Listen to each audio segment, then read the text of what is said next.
اسامہ بن زید رضی اللہ عنہ کہتے ہیں کہ میں نے عرض کیا اللہ کے رسول صلی اللہ علیہ وسلم، جتنا میں آپ کو شعبان کے مہینے میں روزہ رکھتے ہوئے دیکھتا ہوں اتنا کسی اور مہینے میں نہیں دیکھتا۔ تو آپ صلی اللہ علیہ وسلم نے فرمایا کہ رجب و رمضان کے درمیان یہ ایک ایسا مہینہ آتا ہے جس سے لوگ غفلت برتتے ہیں۔ یہ ایسا مہینہ ہے جس میں آدمی کے اعمال رب العالمین کے سامنے پیش کیے جاتے ہیں، تو میں چاہتا ہوں کہ جب میرا عمل پیش ہو تو میں روزے سے ہوں۔ سنن نسائی 2359۔ ناظرین، بندوں کے اعمال روزانہ، ہفتہ وار اور سالانہ اللہ کے سامنے پیش کیے جاتے ہیں۔ روزانہ کے حوالے سے جو ہمیں حدیث ملتی ہے، صحیح بخاری میں ہے، صحیح مسلم میں ہے، ابو ہریرہ رضی اللہ عنہ سے روایت ہے، فرماتے ہیں کہ حضور اکرم صلی اللہ علیہ وسلم نے فرمایا کہ اللہ تعالیٰ نے فرشتے مقرر کیے ہوئے ہیں جو رات کے وقت اور دن کے وقت اترتے ہیں۔ یہ فرشتے فجر کی نماز کے وقت آتے ہیں اور عصر کی نماز کے وقت آتے ہیں، اور جب یہ اکٹھے ہوتے ہیں تو وہ فرشتے جنہوں نے ہمارے ساتھ رات گزاری ہوتی ہے وہ اللہ تعالیٰ کی طرف، آسمان کی طرف پرواز کر جاتے ہیں اور اللہ کو ہمارے اعمال پیش کرتے ہیں۔ اللہ تعالیٰ فرشتوں سے پوچھتے ہیں کہ تم نے میرے بندوں کو کس حالت میں پایا؟ تو وہ یوں کہتے ہیں کہ ہمارے پروردگار، ہم جب گئے تو وہ نماز پڑھ رہے تھے۔ ہفتہ وار حدیث میں آتا ہے کہ ہمارے اعمال ہر جمعرات کو اللہ تعالیٰ کے سامنے پیش کیے جاتے ہیں، اور پھر آپ صلی اللہ علیہ وسلم نے فرمایا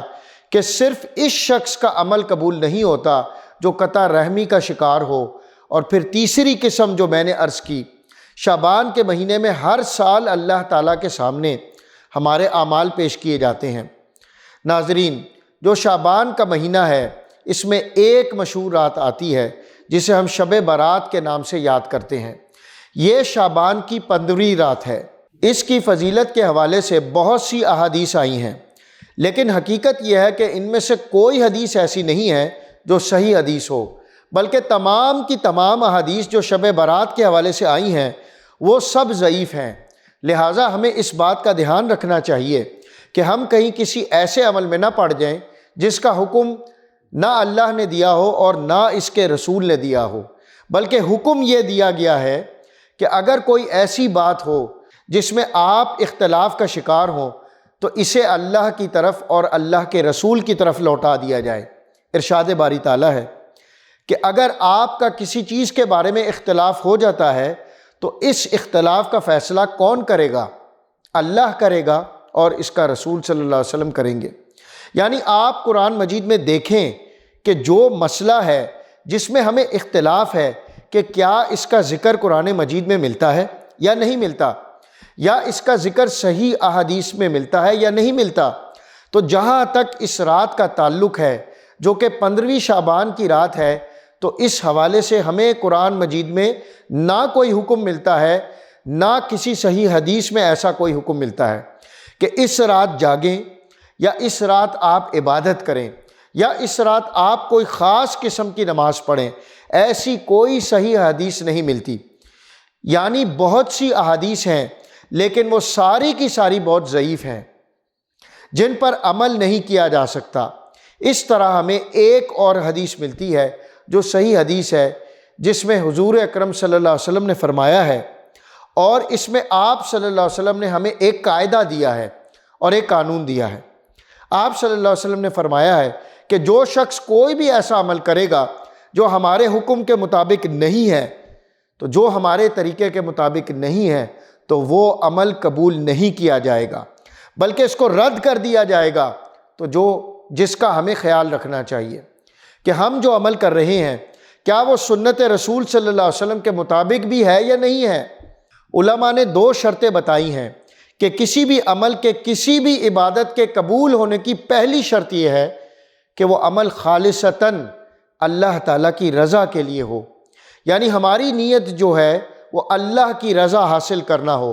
اور دوسری شرط یہ ہے کہ وہ عمل جو ہم کر رہے ہیں ہماری اپنی کوئی من گھڑت چیز نہ ہو، بلکہ وہ عمل حضور اکرم صلی اللہ علیہ وسلم کے طریقے کے مطابق ہو۔ آپ صلی اللہ علیہ وسلم کی سنت کے مطابق ہو، کیونکہ دین حضور اکرم صلی اللہ علیہ وسلم کی حیات مبارکہ میں ہی مکمل ہو گیا تھا، جس روز قرآن مجید کی آخری آیت یہ نازل ہوئی، الیوم اکملت لکم دینکم واتممت علیکم نعمتی وردیت لکم اسلام دینا۔ اس کا مطلب ہے کہ آج میں نے تمہارے لیے تمہارے دین مکمل کر دیا ہے اور اپنی نعمت تم پر تمام کر دی ہے، اور اسلام کو بطور دین تمہارے لیے پسند فرما دیا ہے۔ تو یہ قرآن مجید کی آخری آیت کے نازل ہونے سے قرآن مجید مکمل ہو گیا، دین اسلام مکمل ہو گیا۔ اس کے بعد جو بھی نئی بات آتی ہے وہ ہماری طرف سے اضافہ ہوتا ہے، اس کا دین سے کوئی تعلق نہیں ہوتا۔